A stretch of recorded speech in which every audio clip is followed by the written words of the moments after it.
Bonjour! Lors de notre dernière capsule, on a fait une brève introduction de nos médias magnétiques imprimables et offert certaines solutions pour que vos enseignes magnétiques soient plus fortes. Aujourd'hui, on va élaborer le sujet: est-ce vraiment si facile d'imprimer sur un média magnétique?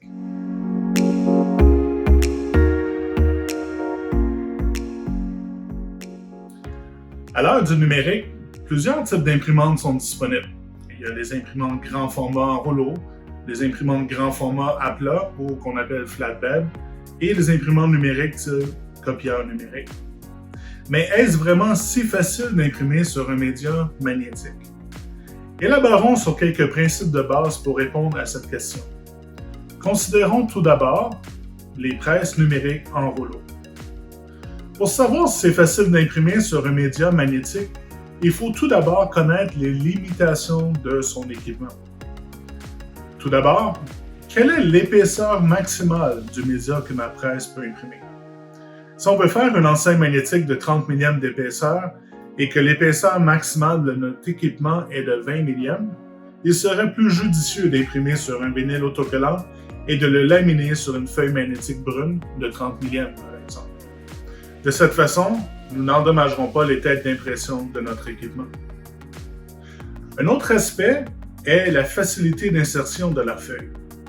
Si le plateau d'entrée et de sortie est métallique, la feuille magnétique ne pourra pas y être insérée. Dans ce cas, on peut simplement ajouter sur les plateaux un carton ou un morceau de plastique afin que le champ magnétique de la feuille ne soit pas attiré au métal. Un dernier aspect à considérer est la finition. Faire la découpe d'un magnétique de 15 millièmes d'épaisseur avec le couteau qui vient avec votre équipement, vous n'aurez pas de problème. Mais pour un matériel plus épais, nous ne le recommandons vraiment pas car vous endommagerez votre couteau. Pour obtenir un résultat de qualité, nous vous recommandons d'utiliser la table de découpe numérique ou une platine avec matrice. Voici quelques points principaux à garder à l'esprit. Même si nos médias magnétiques imprimables sont compatibles avec les systèmes d'encre UV, solvant ou latex, plusieurs vont préférer imprimer sur un vinyle au lieu d'imprimer directement sur le média magnétique. Et c'est correct, car le risque d'endommager votre équipement est moins élevé et si on rate notre impression, ça coûtera moins cher de la remplacer. Dans ce cas-là, n'oubliez pas que nous avons le matériel brun non recouvert, qui représente une économie sur le matériel avec le vinyle blanc. Si vous préférez imprimer directement sur notre média magnétique imprimable, n'oubliez pas que nos feuilles magnétiques possèdent un revêtement UV à l'endos, qui sert d'antidérapant, donc il n'y a pas de friction lors de l'impression ou de la lamination du matériel.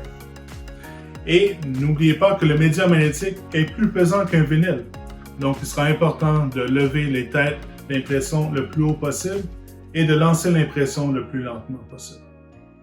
Alors, avec les informations qu'on vient de voir, est-ce vraiment si facile d'imprimer sur un média magnétique?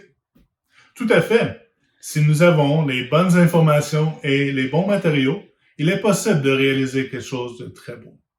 N'hésitez pas si vous avez besoin de plus de conseils concernant les presses numériques ou les matériaux magnétiques. Ça va nous faire plaisir de vous aider.